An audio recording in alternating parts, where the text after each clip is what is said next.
Il est temps de s'activer. Je m'étire et range minutieusement chaque élément qui compose mon sac à sa juste place. Enfin, c'est ce que j'aimerais vous faire croire. En fait, la réalité en est tout autre. Chaque matin, un chaos d'affaires est éparpillé tout autour de mon matelas. Le remplissage est un nouvel essai, un nouveau challenge, un nouveau questionnement. Finalement, chaque matin, je me fais une partie de Tetris différente. Parfois je gagne, et parfois je perds. Oh la vache. Me voilà à replier les arceaux de ma tante. Les mêmes que j'ai dépliés hier soir, puis avant-hier soir, et en fait tous les autres jours qui ont précédé depuis 2 mois. C'est ma maison. Et aussi petite soit-elle, aussi pénible que ce soit de tout défaire pour tout refaire le lendemain, je la chéris. Et tous les jours, c'est la même chose. It's every day the same thing. It's so funny. Elle m'a permis d'essuyer des bourrasques de vent, des orages, de la grêle, des averses de pluie et des tempêtes de neige, sans jamais me faire défaut. Quand ta maison se transforme en tente, tu deviens mobile, et n'importe quel endroit peut devenir ton nouveau chez toi. Chaque soir, j'ai l'opportunité de choisir la vue que je veux avoir depuis mon lit. Et chaque matin, j'assiste à un nouveau lever de soleil. Les bruits de la nature changent également d'un camp à l'autre. Parfois, ce sont des chouettes qui se font la cour, perchées sur un arbre. À d'autres moments, ce sont des poissons qui font des bonds hors de l'eau. Des meutes de coyotes hurlant au loin. Des ronfleurs. Le courant d'une rivière. Le bruit des ailes d'une armée de moustiques attendant patiemment que tu ouvres la moustiquaire pour une envie pressante. Un craquement de branches, etc.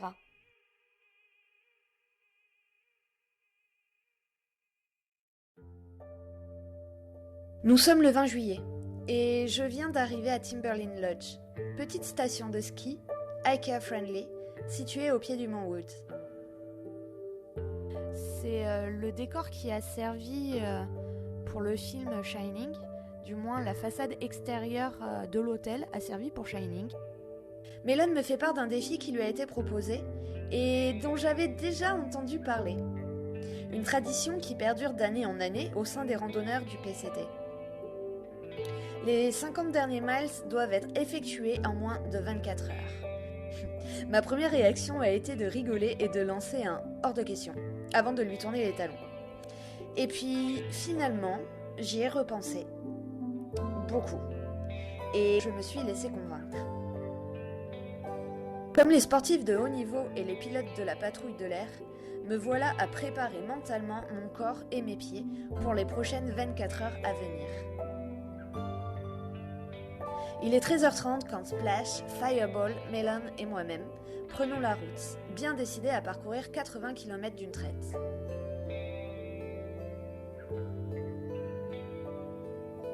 J'ai marché, l'esprit en mode primal, vide de toute pensée, à l'exception d'une seule, aller de l'avant.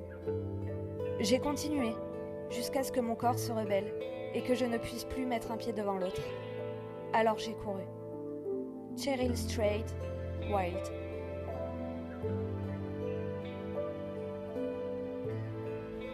Et donc l'objectif est clair, arriver au Pont des Dieux en partant de l'hôtel de Shining, puis en traversant une forêt où potentiellement je pourrais tomber nez à nez avec le Bigfoot. La nuit va être longue, très très longue. Ça fait 12 heures que je marche, 12 heures d'affilée. Ça y est, j'ai commencé mon défi. 50 mi en moins de 24 heures. Je suis en plein milieu des bois. et j'avoue que c'est assez flippant. Mais voilà, happy trail. See you. Promenons-nous dans les bois, tant que le Bigfoot n'y est pas. Si le Bigfoot y était, il me mangerait.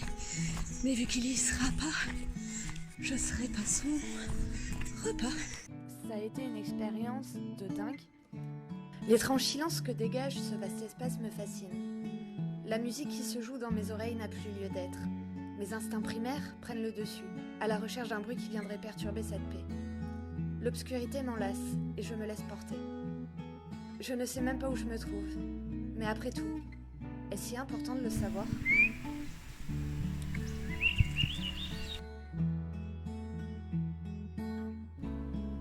Je suis littéralement épuisée et il nous reste encore 26 km à faire, c'est-à-dire 5h30 de marche. Je médite, fais des exercices de respiration, me focalise sur l'objectif et ça marche, le temps des 10 km suivants. Salut les copains. Bon ben voilà, 15 heures plus tard, on en est là. J'ai dû faire 35 miles. Il m'en reste 14. Ah, 36 alors. Il m'en reste 14, les pieds ça va. Je dois avouer que le fantasme sur un bouli. Mais à la fin, non, c'était plus possible quoi. À la fin, on ne sent plus que la douleur et c'est très très très très dur de rester dans le mental. Après 19 heures à marcher non-stop, on n'a qu'une seule envie, c'est de tomber dans un lit en fait et de dormir pendant 2 jours d'affilée. Coucou Washington.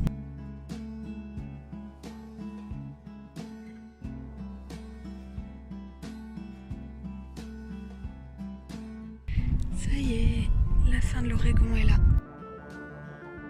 Le pont des dieux se dresse enfin devant moi, symbolisant géographiquement la fin d'un état, puis le début d'un autre. Pour Sherry Strait, il s'agissait du premier jour du reste de sa vie. Et pour moi, c'est une nouvelle victoire. Me voilà à avancer vers ce nouvel état. Je suis à la moitié du pont quand, soudain, un autre randonneur me fait face. Nos regards se croisent. Un sourire jusqu'aux oreilles se dessine sur nos visages alors qu'on se dépasse. Car à cet instant précis, il mit le pied en Oregon et moi, je le mis à Washington.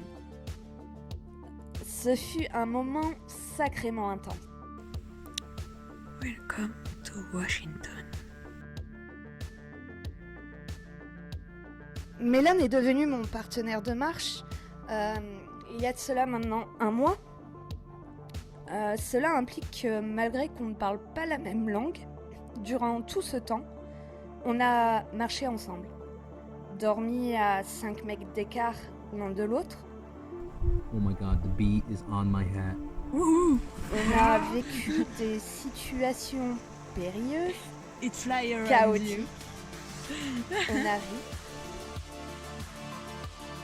On a ri à en pleurer. Where are you? On a découvert. On a veillé l'un sur l'autre. On a galéré à faire du stop, à essayer d'échapper aux moustiques. On est arrivé au bout des 80 km ensemble.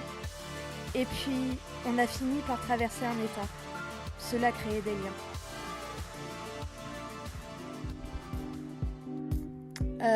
Je ne m'attendais pas à avoir un tel coup de cœur pour l'État de Washington. Et pourtant, c'est bel et bien ce qui est arrivé. Me revoilà dans les montagnes, mais cette fois-ci sous l'ombre de leurs conifères. Les rivières et les cascades me deviennent de plus en plus familières. Les prairies vertes, denses et parsemées de milliers de taches de couleurs sont également rentrées dans mon décor quotidien. Les chipmunks sont toujours présents et d'autres animaux ont fait leur entrée, tels que les marmottes, qui sont assez curieuses et affamées pour venir vous dévisager directement à vos pieds. Le mont Wood est toujours visible depuis certains sommets, mais il s'éloigne de plus en plus, laissant sa place au mont Adams. Aller toujours plus loin, en grimpant de nouvelles montagnes et en s'enfonçant dans de nouvelles forêts où nous attendait encore une fois, impatient, une horde de moustiques assoiffés de sang. Finalement, c'est comme l'Oregon. Elles sont là, ces sales bêtes. Elles attendent. J'ai le sentiment d'être rentrée dans une toile de peinture. C'est magnifique. Les papillons, les prairies, les vallées traversées par de nombreuses rivières, les volcans enneigés, les oiseaux qui dansent dans un ciel dénué de nuages, ces fleurs aux 1000 couleurs, tout est à sa juste place. Mon corps ne souffre plus de ces dénivelés positifs, devenus constants, me permettant de profiter de chaque virage, de chaque nouvelle vue, de chaque péripétie se déroulant sous mes yeux.